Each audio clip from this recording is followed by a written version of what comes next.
Good morning, everyone. My name is Tom Gilbert with the Maine Forest Service, as Pat just alluded to. My position is the Water Resources Specialist at the Maine Forest Service. That's one of the 4 planners we have out of our Augusta office. And a lot of my job has to do with forestry best management practices, basically techniques that loggers and foresters can use to keep the water clean during harvest. And a big part of that is also constructing proper stream crossings. Crossings that aren't going to contribute to a lot of erosion or inhibit fish passage. In addition to those BMPs, I get involved with restoration projects from time to time, stream habitat enhancement restoration projects. And we talk a lot about that at the Fisheries Improvement Network, which Pat hosts. It's a network of people from the industry, some of the state's largest landowners, as well as our scientific community, folks from nonprofits like the Nature Conservancy, as well as U.S. Fish and Wildlife Service. So we all get together and talk about how to improve fisheries in the state. It's a common goal we all have, and we put together some good projects through that Fisheries Improvement Network, FIN for short. There's a little bit about that in these pamphlets. And one of the major issues that I see organizations paying attention to is this issue of stream connectivity, which I'm going to talk about in this presentation. To give you a good background of that whole issue before we demonstrate the food table, which demonstrates a lot of concepts we'll talk about. So the issue basically with the stream connectivity is the ability of fish to move through stream crossings like this. A lot of times these are barriers to fish and other aquatic organisms, which severely limits their range of habitat, which impacts their populations and has dire effects.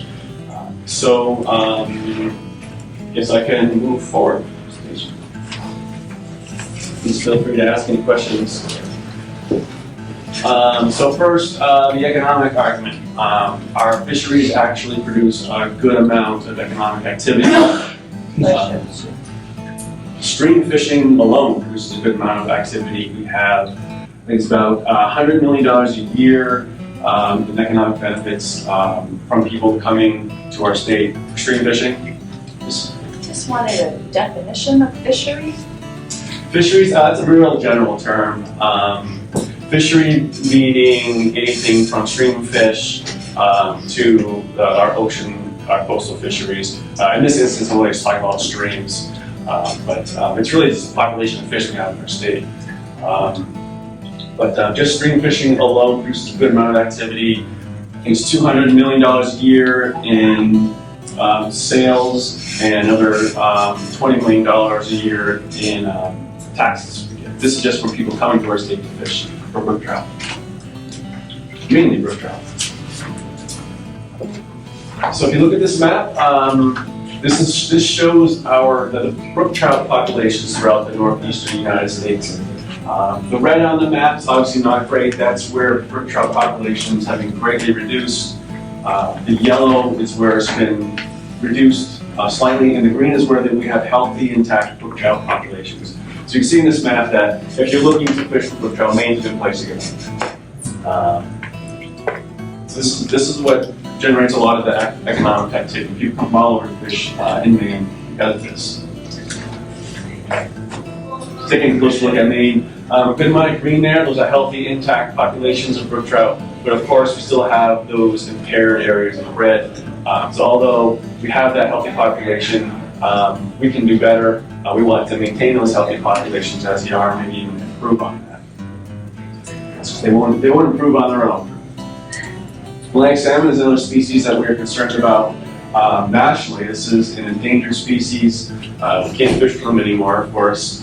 So this is their historic habitat range in pink, and the hashed areas where they have critical habitat. And Maine is one of the best opportunities. We have one of the best opportunities to bolster the population of this endangered species, particularly in the down east area. One of the last hopes in our country for Atlantic brook trout. Atlantic salmon. So another reason to promote stream connectivity. So the issue with barriers to fish is that fish need to move quite a bit to facilitate different survival needs and life cycle needs, depending on the species or the life cycle that species in, needs a very diverse amount of habitat.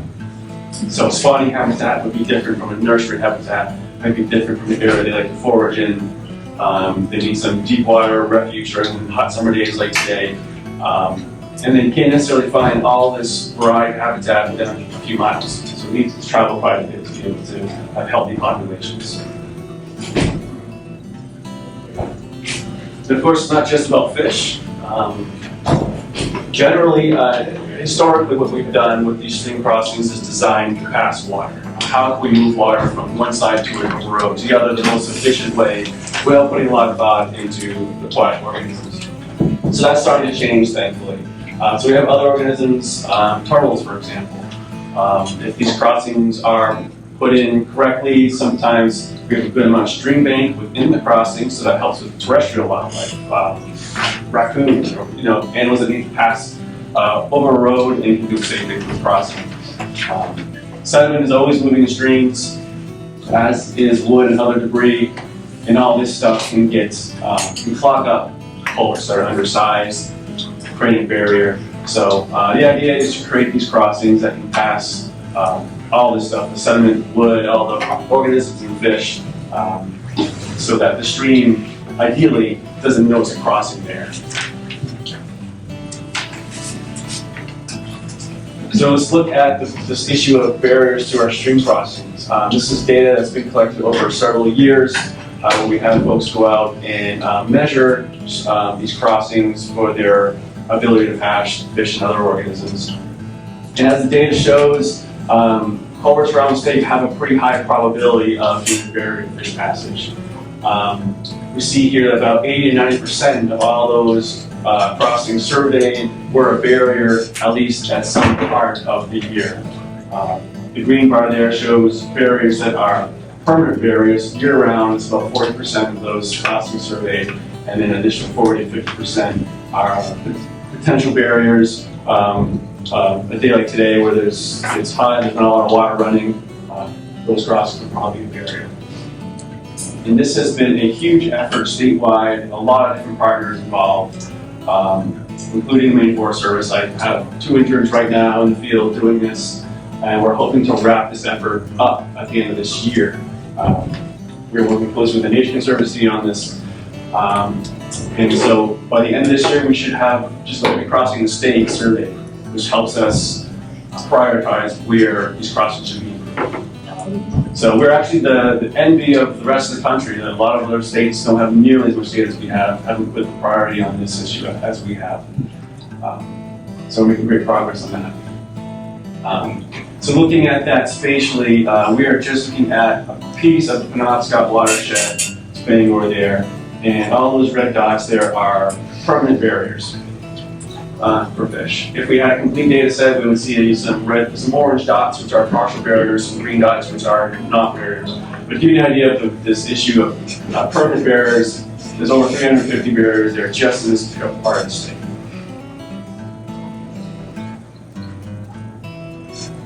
So to get to your point, the types of barriers, we've kind of narrowed down some of the major barrier types that we're seeing to velocity barriers, which are instances where the water is just moving too fast through the culvert for fish to be able to swim against.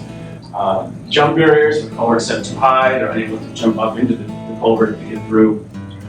Low flow, where there's not enough water that's able to move through that crossing for them to swim through.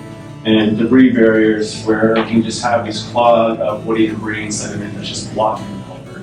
And it's usually a combination of these.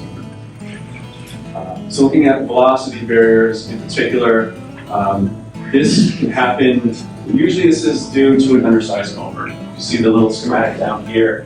When you put in a crossing that is undersized, it's going to pinch the stream, and it's like putting your thumb over a hose, right? You pinch the stream, that velocity is going to increase within the crossing, and it's just too fast for a fish to swim against in many instances.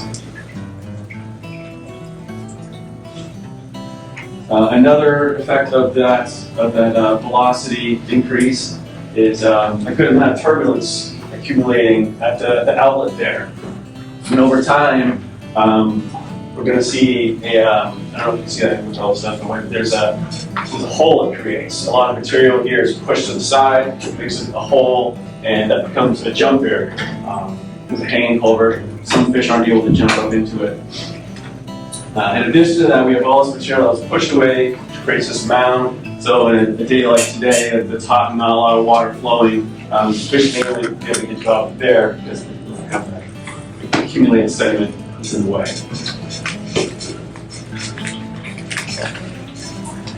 So jump barriers, like we just saw, these can happen with undersized culvert, which increases the velocity of water, or it's just installed a little too high. A lot of fish are unable to make that jump, particularly during low water. One of the major things we always promote is to span the entire stream channel where you're crossing. That's going to solve a lot of problems, and also set the crossing in the correct elevation. That's two of the four major things we talk about to prevent this issue of barriers. Low flow barriers. If the crossing is set at the elevation is a little too high, not enough water is making it through. You only have a couple inches of water here in this example. Fish aren't able to swim through that amount of water. And then debris jams. Again, undersized culverts aren't able to pass all this woody debris or sediment. It just creates this jam. Again, spanning the stream channel, setting it at the right elevation, are two things that can prevent this.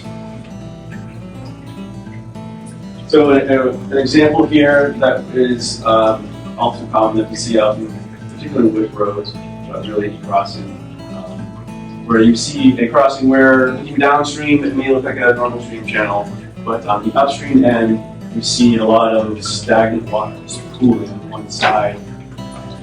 A lot of people who see that may think, well, the beavers are at it again, they've clogged up the culvert, let's go have a look and remove all the debris. And yet the inlet and outlet are completely clear. So this is an indicator of that these culverts have been installed at an elevation that's too high, the water is not able to get through the culvert. So that has the effect of this pooling of water. You can see a lot of trees in the area have died because of all this water. And so that the two things are happening here. We have the stagnant water that isn't moving, it's warming up quite a bit. The trees have been killed, so there's a lot less shade, which also promotes this warming effect of the water. So this is what we call a thermal barrier.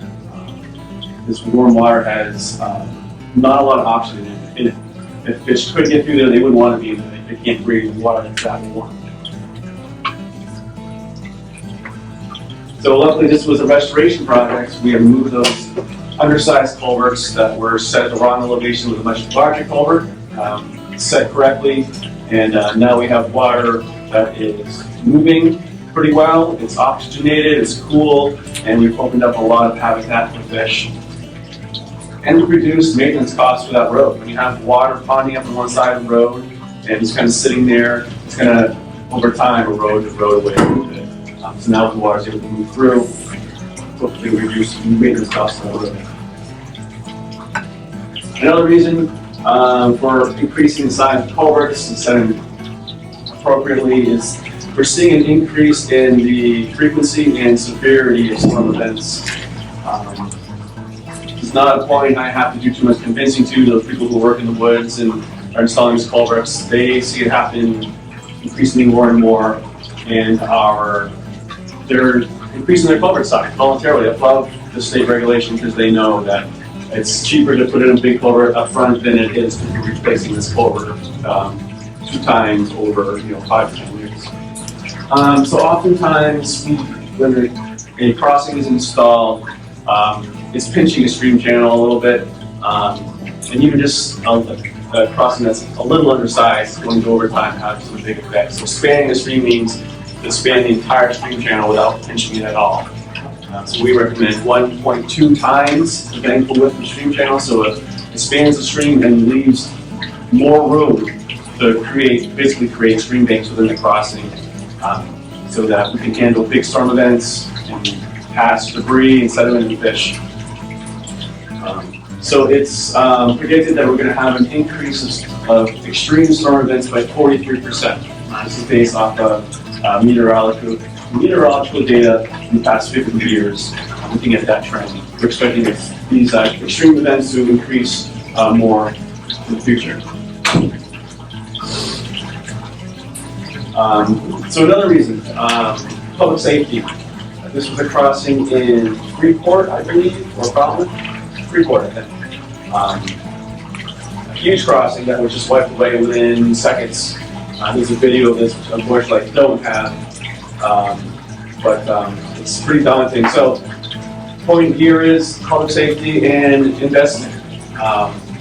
Putting in a good crossing up front is a lot cheaper, as I said, than repairing this. So here's, for scale, there's someone standing right there. Oh, wow. Yeah. Yes, it's strange. The only people who seem to have witnessed this was a crew, a news crew. So they filmed the whole thing happen. So this is what it looked like before. Wish I had the video, but it's a pretty decent sized crossing there. Washed away. So as I talked a little bit about, there are some ways that we can prevent this barrier situation from happening, and we boiled this down into 4 basic principles, found the 4 S's. First S is span the stream. Second, set the elevation right. Making sure the slope matches the natural stream channel slope, and making sure we have substrate in the crossing. And this is based off of a pretty extensive workshop that the U.S.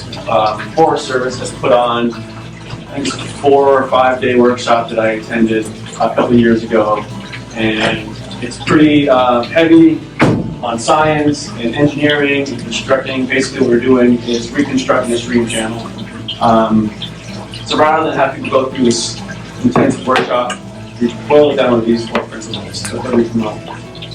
So who enforces the code being met or being carried out? Because you can have all this stuff, if there isn't someone going out and locating whoever starts checking out, who does that? What role? It depends on where the crossing is. If it's a forest road, if it's a timber harvest activity, then there's a certain standard. It's 3 times the cross-section of every stream channel, which is oftentimes less than the size of the stream channel. So the state regulation at this time is a little less than it should be. When you're putting in a new crossing, maybe upgrade it to a larger size. So this is the idea of open bottom structures. These typically they're larger, they allow for more water to pass, and they just get out of the way of the stream channel. Bridges or arch culverts are typically what we like to see. Pipes are still okay as long as they're large enough to span the stream channel and they're embedded in the stream channel. Remember, one of those S's is substrate throughout the crossing, because a lot of fish are hesitant to pass unless there's some natural bottom. And so there's been a variety of innovations over the year. We have this new precast concrete arches. This was a creative idea of my predecessor. This is actually a stormwater detention structure that flipped upside down and uses an open bottom arch culvert. So a lot of different options, a lot of ways to achieve those trespassing goals. And a couple examples of some restoration projects. You see here over on the left, just a little smaller than what was put in, that was removed, and this larger arch culvert was put in. So you can see how that stream channel is a little wider than the culvert, and so getting that structure out of the way was the idea here. And you can see there's room here for some material along the sides, and that protects the structure during high water events. It also serves as a passage for terrestrial flight, as I talked about a while ago. Another example here of a restoration project. did a really great job here. The crossing of the substrate there matches the natural substrate perfectly, which is pretty important. Sediment likes to move, so we want to make sure we have rocks and sediment that matches that, so the water's not moving too much of it out, it's not accumulating too much. During that workshop I talked about, I think a good 2 days was put into substrate.